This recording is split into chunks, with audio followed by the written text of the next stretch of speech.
네. 하나님께 구한다는 것, 네. 하나님께 구한다는 것, 우리의 마음을 토해놓고 우리의 마음을 하나님께 다 쏟아내는 기도와 또 하나님의 영광을 구하는 그러한 기도가 우리에게 너무나 중요하다. 내 마음의 소원과 내 욕심으로 구하는 기도가 아니라, 하나님을 그렇게 이용하는 것이 아니라 하나님의 뜻이 이루어지기를 간구하는 기도가 하나님께 드려지고 하나님께서 원하신다라고 하는 주제로 계속 이어오고 있습니다. 그래서 오늘 말씀의 제목이 뭐냐면, 따라해 보실까요? 하나님의 이름으로. 네, 하나님의 이름으로입니다.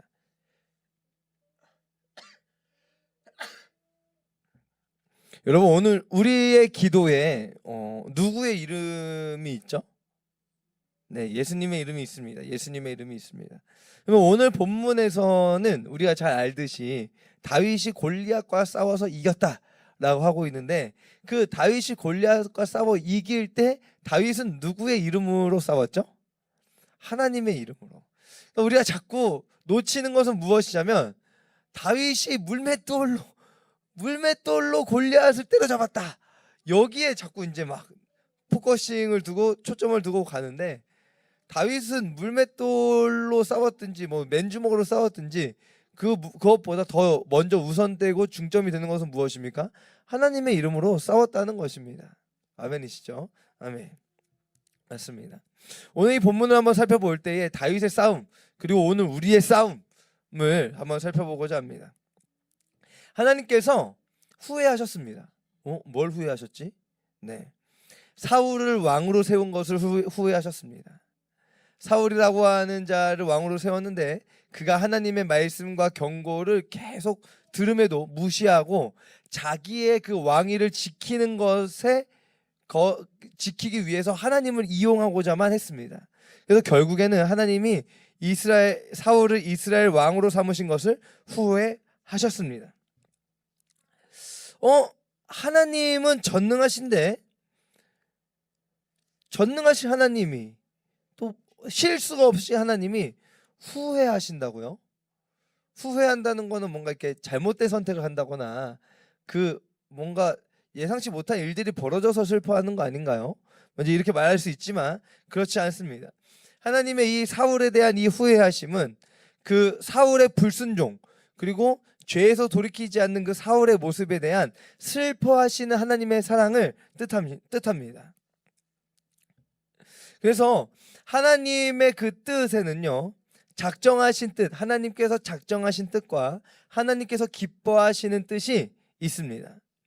또 하나님께서 기뻐하시는 뜻이라면 무엇이냐면, 하나님은 모든 사람이 구원받기를 원하십니다.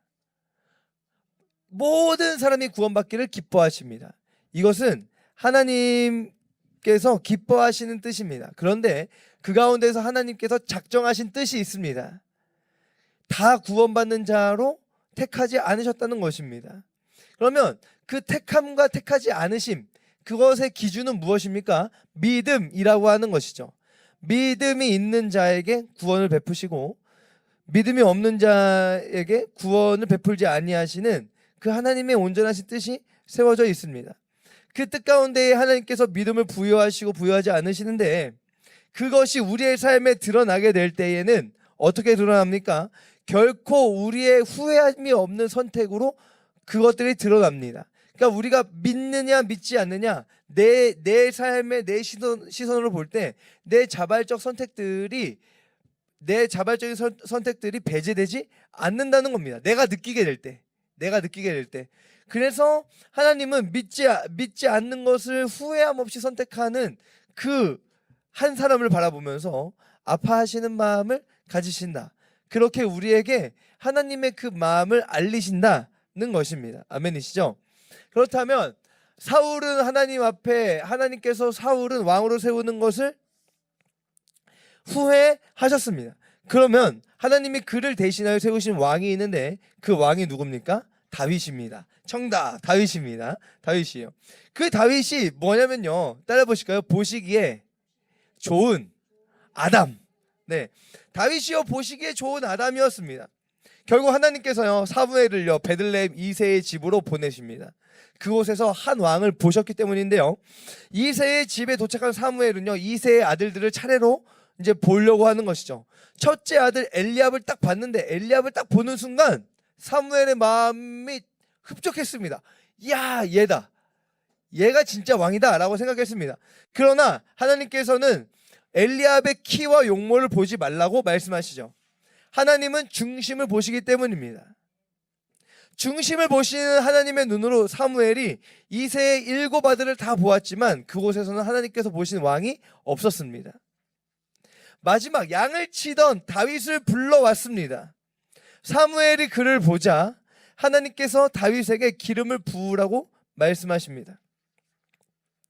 사무엘의 눈에 보인 다윗은요, 비록 소년이었지만 그의 빛은 붉고 눈이 빼어나고 용모가 아름다웠습니다. 여러분, 여기서요, 빛이 붉다. 붉다가 무엇이냐면요, 아담이라고 하는 어근을 가집니다. 아담이요, 아담. 아담 누굽니까? 하나님께서 지으신 첫 번째 인간, 첫째 사람, 그 아담입니다. 그 빛이 붉어요. 아담을 어근으로 하고 있고, 보시기에 좋았더라 하였던 그 좋았더라가 어디에 있습니까? 얼굴이 아름답더라 할 때 아름답더라가 이 보시기에 좋았더라 하는 그 토브라고 하는 어근과 동일합니다. 그러니까 다윗은요, 하나님께서 다윗의 그 중심을 딱 보셨을 때 다윗의 그 중심의 모습이 어떠한 모습입니까? 하나님께서 보시기에 심히 좋았더라 말씀하시던 창세기 1장의 그 아름다움, 하나님께서 처음 인간을 지으셨을 때 하나님의 형상을 따라 지음받은 그 아름다움의 그 아담의 모습이 누구의 중심에서 보였습니까? 다윗의 중심에서 보였다는 사실입니다. 다윗은요, 진정 하나님 안에서 새로운 피조물로서 서 있었습니다. 하나님께서 보신 이스라엘의 왕이란 하나님의 형상을 따라 하나님의 형상을 회복한 그 한 사람이 이스라엘의 왕으로 세워지기에 합당한 자라고 하나님께서 선언하고 계신 것입니다. 아멘이시죠?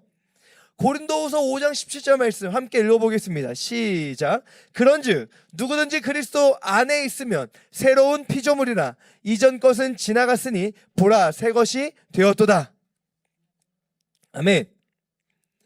여러분, 오늘 우리의 관점이 어디에 있습니까? 그 키와 용모에 있습니까? 아니면 중심에 있습니까?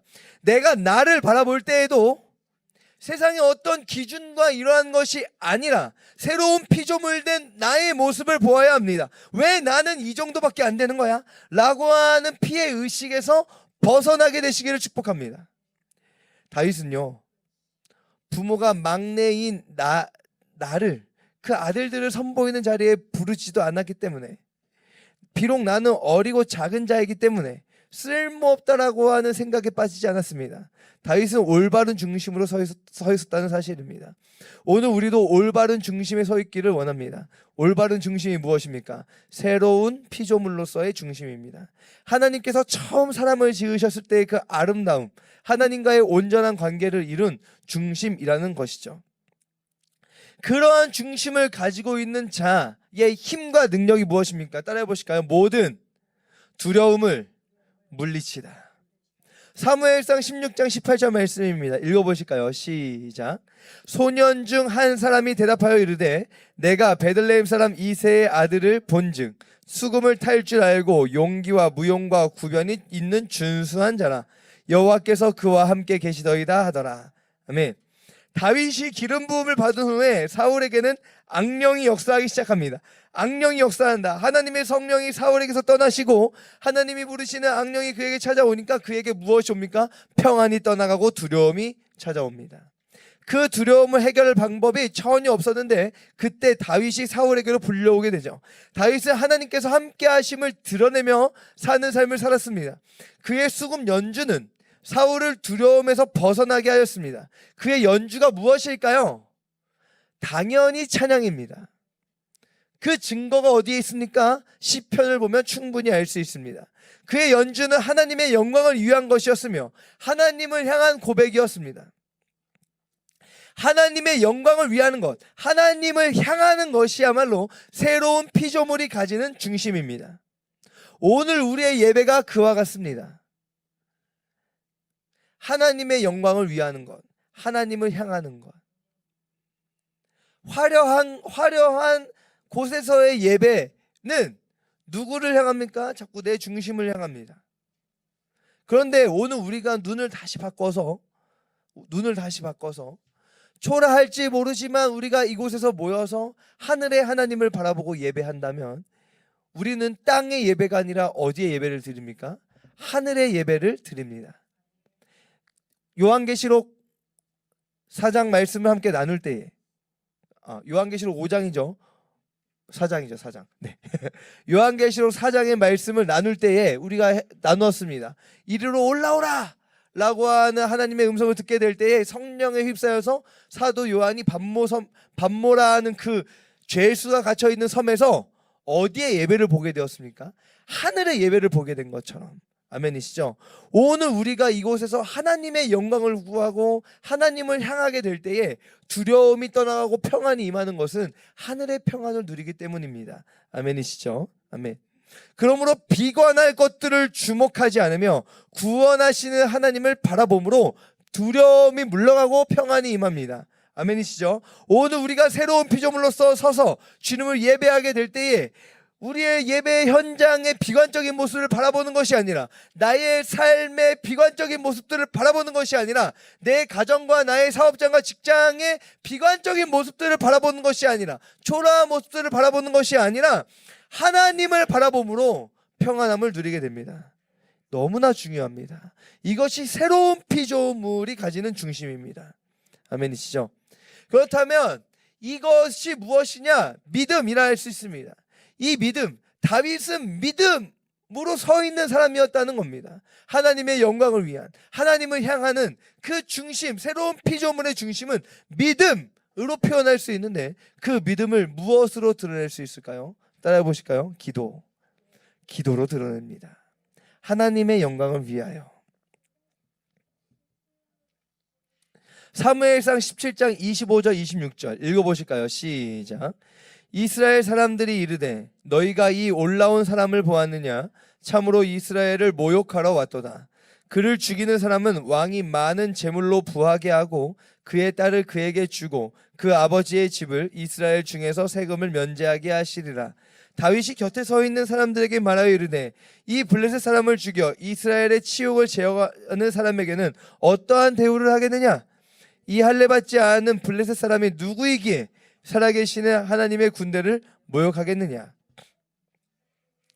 하나님의 영광을 구하는 새로운 피조물의 중심을 지닌 다윗을 명백하게 볼 수 있게 하는 사건, 다윗과 골리앗, 오늘 본문의 싸움입니다. 블레셋은요 거인 골리앗을 앞세워 쳐들어왔습니다. 이스라엘을요. 블레셋은 에베스담밈이라고 하는 산에 진을 치고 이스라엘은 엘라 골짜기에 진을 치고 서로 대치하였습니다. 블레셋은요 선봉으로 골리앗을 내세웠습니다. 그리고 이스라엘 군대와 하나님을 모욕하기 시작했습니다. 며칠 동안요? 40일 동안요. 신명기 5장 11절 말씀, 내 하나님 여호와의 이름을 망령되이 일컬지 말라. 하나님의 분명한 십계명 말씀입니다. 그러나 하나님의 군대라는 자들은 두려움에 휩싸여서 도망하였고 숨어 있을 뿐이었습니다. 사무엘의 눈에 왕이 될 제목으로 보였던 다윗의 형 엘리압도 별반 다를 바 없었습니다. 이스라엘의 왕 사울은 어떠한 사람들입니까? 이스라엘의 장로들과 모든 이스라엘 백성들이 모여서 사무엘에게 구하였습니다. 우리에게 왕을 세워주소서. 다른 나라들과 같이 왕을 세워주소서. 신명기 17장에 명백하게 적혀져 있는 하나님께서 원하시는 이스라엘의 왕의 기준이 아니라 세상 나라의 왕의 기준으로 뽑고자 하였던 왕의 종이 되겠다고 선언하면서까지 그 왕을 세우기를 원했습니다. 그들의 이유가 무엇이었죠? 우리도 다른 나라들 같이 우리에게 왕이 필요한데 그 왕이 내 자녀들 데려가고 내 재산 뺏어가고 다 뺏어가도 그 왕이 필요한 이유는 그 왕이 나를 대신해서 우리 앞에 나아가 우리의 싸움을 대신 싸워야 하기 때문입니다 라고 하는 그들의 고백이었습니다. 만약 그랬다면 사울은요 어떻게 해야 됐죠? 골리앗과 1대1 맞짱을 떠야 되는 거죠. 그렇죠? 1대1 싸움을 했어야 되는 거죠. 야, 다 내 뒤로 숨어! 내가 나가서 싸울게! 해야 되는 거죠. 그런데 어떻게 합니까? 어떻게 말하죠? 저 골리앗과 싸워서 이기는 자는 내 딸을 주어서 내가 왕의 사위를 삼겠다. 또 세금 면제해 줄게. 이게 뭐 하는 짓입니까? 그렇죠?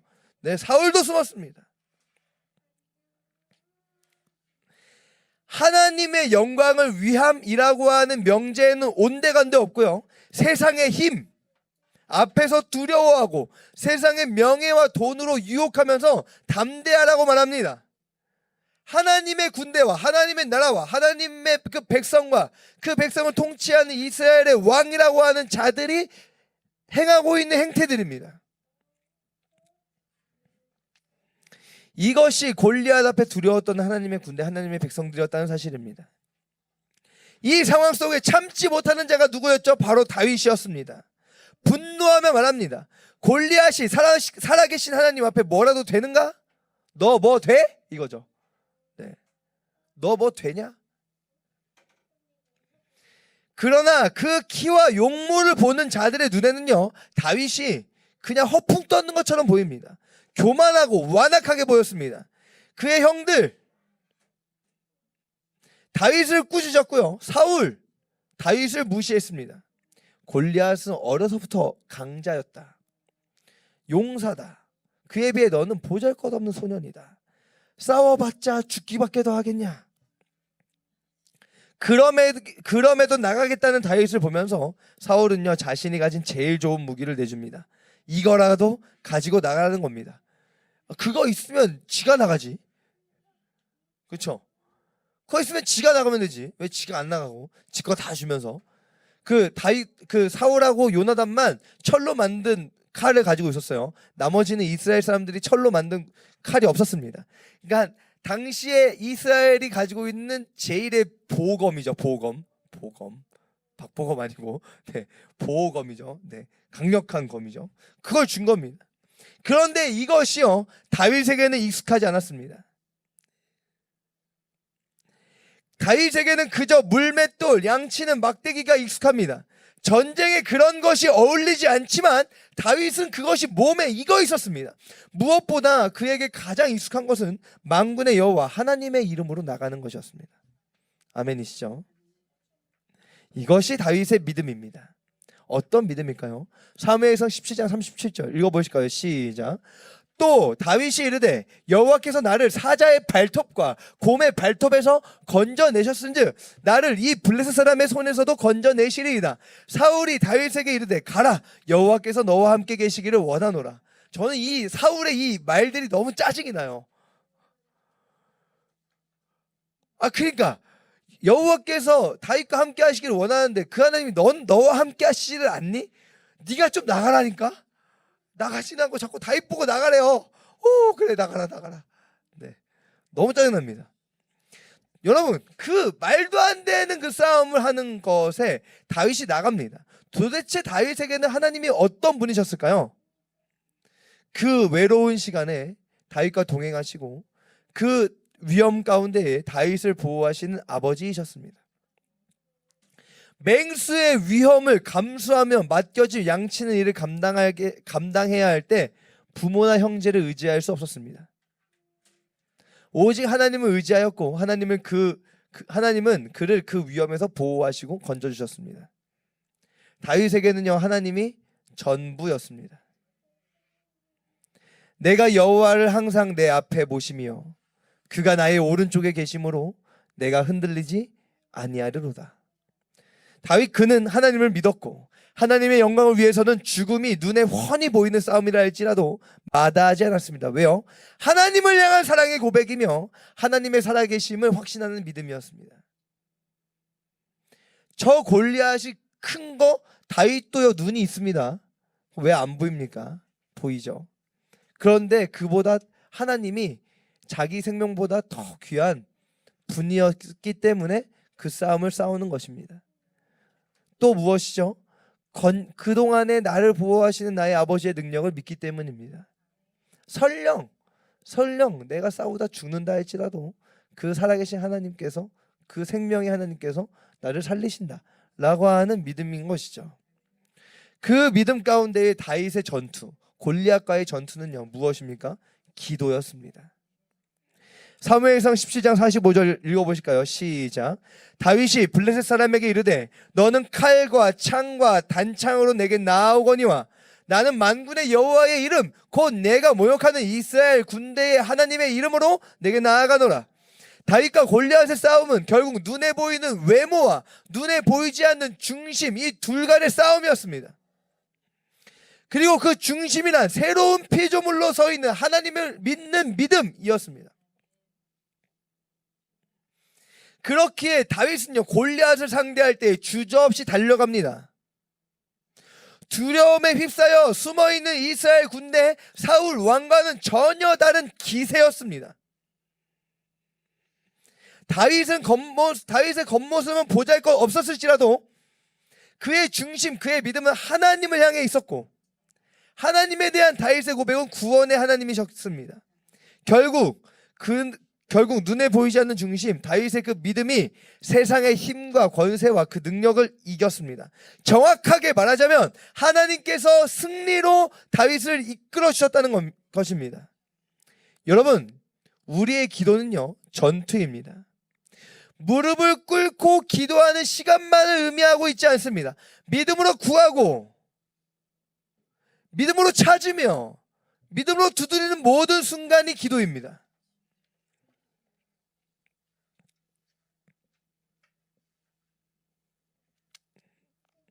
오늘 우리도 전투를 합니다. 하나님의 이름으로 나아가 주저없이 빠르게 달리며 내게 주신 그 세상의 도구가 아니라 내게 주신 도구 안에서 하나님의 이름으로 빨리 달리며 그 앞에 세상에 있는 권세와 그런 권력들과 싸워서 이기는 그 전투가 오늘 우리에게도 있습니다. 무엇입니까? 기도의 싸움이죠. 요한복음 16장 24절 읽어보실까요? 시작. 지금까지는 너희가 내 이름으로 아무것도 구하지 아니하였으나 구하라 그리하면 받으리니 너희 기쁨이 충만하리라. 우리가 예수 그리스도의 이름으로 기도하는 이유와 근거는 여기에 있습니다. 아멘이시죠? 그러면 이 이름으로 기도하는 것, 이 약속을 믿는 것은 누가 합니까? 새로운 피조물들이 합니다. 새로운 피조물들. 그리스도 안에 있는 그 새로운 피조물, 도대체 그리스도 안에 있는 것이 무엇입니까? 요한복음 1장 12절이죠. 영접하는 것, 영접하는 자. 도대체 영접하는 것이 무엇인데? 곧 그 이름을 믿는 자들. 예수의 이름을 믿는 것이 예수 그리스도를 영접하는 것이고 그리스도 안에 있어서 새로운 피조물이 되는 것인데 그 새로운 피조물이 된 자들이 가지고 있는 권세란 무엇입니까? 하나님의 자녀가 되는 권세입니다. 예수 안에 있다는 것, 그 이름을 믿는 것. 그 이름을 믿는 자들은 그를 힘입는 것이죠. 예수님께서는 십자가를 지시기 전날 밤 제자들에게 말씀하십니다. 내 이름으로 구하라. 다윗의 싸움으로써 구하는 기도가 우리에게 있어야 됩니다. 하나님의 이름으로 골리앗 앞에 나아가듯이 우리는 예수의 이름으로 골리앗 앞에 나아갑니다. 하나님의 영광을 구하는 기도로 싸웁니다. 생명이 아까워서 세상의 힘과 권력이 두려워서 숨는 것이 아니라 진정한 믿음의 현실, 구원의 하나님이 살아계신다는 그 진정한 믿음의 현실, 나의 구원자가 하나님이시라는 그 진정한 믿음의 현실을 고백하는 싸움을 싸우는 것이죠. 주저함 없이 달려나가 싸웁니다. 다윗은 하나님의 구원을 확신하였습니다. 그렇다면 우리가 다시 한번 나에게 물어봐야 됩니다. 오늘 나는 예수 그리스도의 구원을 확신하고 있는가? 이 진정한 현실을 보는 자들만이, 하나님의 영광을 보는 자들만이, 진정한 새로운 피조물로서 살아가는 자들만이 이 위대한 믿음의 싸움을 싸우게 됩니다. 다윗은 하나님의 이름으로 골리앗 앞으로 나아갔습니다. 오늘 우리는 예수님의 이름으로 세상 앞에, 내 현실 앞에, 내가 가지고 있는 문제 앞에 나아갑니다. 여러분, 다윗은요, 예표였습니다. 그리고 오늘 저와 여러분은 증인입니다. 마태복음 1장 1절입니다. 읽어보실까요? 시작. 아브라함과 다윗의 자손 예수 그리스도의 계보라. 아멘. 사도행전 1장 8절 읽어보실까요? 시작. 오직 성령이 너희에게 임하시면 너희가 권능을 받고 예루살렘과 온 유대와 사마리아와 땅끝까지 이르러 내 증인이 되리라 하시니라. 다윗은 예수 그리스도의 구원을 드러내는 대표적인 한 사람이 되었습니다. 다윗의 자손 예수 그리스도. 그렇다면 오늘 우리는 무엇이 될까요? 증인이 됩니다. 땅 끝까지 이르러 내 증인이 되리라. 할렐루야. 그렇습니다. 우리는 주님께서 이루신 구원을 뒤따르는 삶을 이렇게 살아내는 것입니다. 하나님의 영광을 드러낸다는 것은요, 돈 많이 버는 것에 있지 않습니다. 잘 먹고 잘 사는 데 있지 않습니다. 하나님의 영광을 드러내는 것은요, 거기에 있지 않습니다. 이것은 이거 돈 많이 버는 것이 하나님의 영광을 구하는 거야? 라고 하는 것은요, 무엇을 어떻게 말하는 겁니까? 내가 키가 이렇게 큰 거야. 내가 권력이 이렇게 센 거야. 내가 이렇게 좋은 무기를 들고 싸울 수 있는 거야. 라고 하는 것과 맞습니다. 다윗과 골리앗의 싸움에서는요, 거기에 있지 않아요. 무엇이죠? 하나님의 이름으로 나아가는 겁니다. 내가 어떠하든지, 내가 어디에 있든지 하나님의 이름으로 나아가는 것이 하나님의 영광을 드러내는 삶입니다. 아멘이시죠? 그건 무엇입니까? 지금 내 자리에서 내가 하나님의 영광을 위해 골리앗 앞에, 세상 앞에 서서 싸워 나가는 것을 말합니다. 그러니까 자꾸 우리의 이 믿음을 삼류 쓰레기로 만들어버리면 안 된다는 사실이죠. 삼류 쓰레기가 뭐냐면요, 저 세상이 말하고 있는 세상의 종교들입니다. 골리앗도 자기 신들의 이름을 부르면서 다윗 앞에서 까불었습니다. 그렇죠? 다윗이 이렇게 무열이 같으면 제가 골리앗 같은데, 이 골리앗 같은 자가 이 다윗 같은 자 앞에서 까분 거죠. 네, 웃긴 표현인 거죠. 그렇죠? 까불었습니다. 어떻게 까불죠? 골리앗도 자기 신들의 이름을 부르면서 까불었습니다. 그러니까 세상 종교가 원하는 것들이 아닙니다. 무엇입니까? 하나님의 영광을 구하는 것, 하나님의 영광을 드러내는 것은 오늘 내가 서 있는 내 자리에서 하나님의 영광을 위해 한 걸음 내딛는 그 걸음을 걸어가는 것입니다. 아멘이시죠? 그러면 그것이 무엇입니까? 예수 그리스도의 길을 따라가는 것입니다. 예수 그리스도의 길을 따라간다는 것, 누구든지 나를 따라오려거든, 이런 말씀을 들면서 하지만 오늘은 그 말씀을 들지 않고 다른 말씀을 들면서 주님을 따라가는 것을 말하겠습니다. 요한복음 13장 31절 말씀입니다. 한번 읽어보실까요? 시작. 그가 나간 후에 예수께서 이르시되 지금 인자가 영광을 받았고 하나님도 인자로 말미암아 영광을 받으셨도다. 가룟 유다가 예수님을 넘겨주기 위해 식사 자리를 떠난 후 예수님께서 하신 말씀, 지금 인자가 영광을 받았고. 진정 이것이 영광이었습니다. 맹수의 손에서 건진받은 다윗, 골리앗의 소나기에서 벗어나 승리했습니다. 죄와 사망의 권세에서 건진받은 저와 여러분은 이제 오늘 우리 앞길을 막아서는 세상의 방해들에서도 벗어나 승리하게 되는 줄을 믿습니다. 더 나아가 육신의 죽음을 맞이한다 할지라도 우리 주님께서 반드시 우리의 영혼과 우리의 육체의 생명을 붙드십니다. 그래서 우리의 영혼을 그의 품에 안으셨다가 주님 다시 오실 때 우리가 육체로 부활하는 그 은혜를 베풀어 주신다는 사실이죠. 이 믿음 가운데에서 우리는 그 영광의 걸음을 향해 하나님을 향해 나아갑니다. 그 영광의 걸음을 위해 하나님께 기도합니다. 우리의 기도는 이러한 기도여야 합니다. 세상이 우리를 모욕할 때에 하나님이 어디 살아계시냐? 하나님이 살아계신다. 그 걸음이 어디에 있습니까? 휘황찬란하진 않지만 초라해 보이는 이곳에서 한 걸음 내딛는 그 걸음으로 걸을 때 어떻게요? 주저함 없이 빠르게 내달리며 내게 주신 물맷돌, 보잘것없는데 요런 무기 가지고 어떻게 이길래? 다윗도 요런 무기 물맷돌 하나로 골리앗을 이겼듯이 오늘 우리도 요런 무기 물맷돌 하나로 우리의 앞에 놓여져 있는 골리앗을 무너뜨리고 승리합니다. 아멘이시죠? 그 영광의 걸음을 위해 하나님께 구하는 기도, 이 기도의 온전한 회복이 저와 여러분 가운데 있기를 축복합니다. 아멘. 기도하시겠습니다.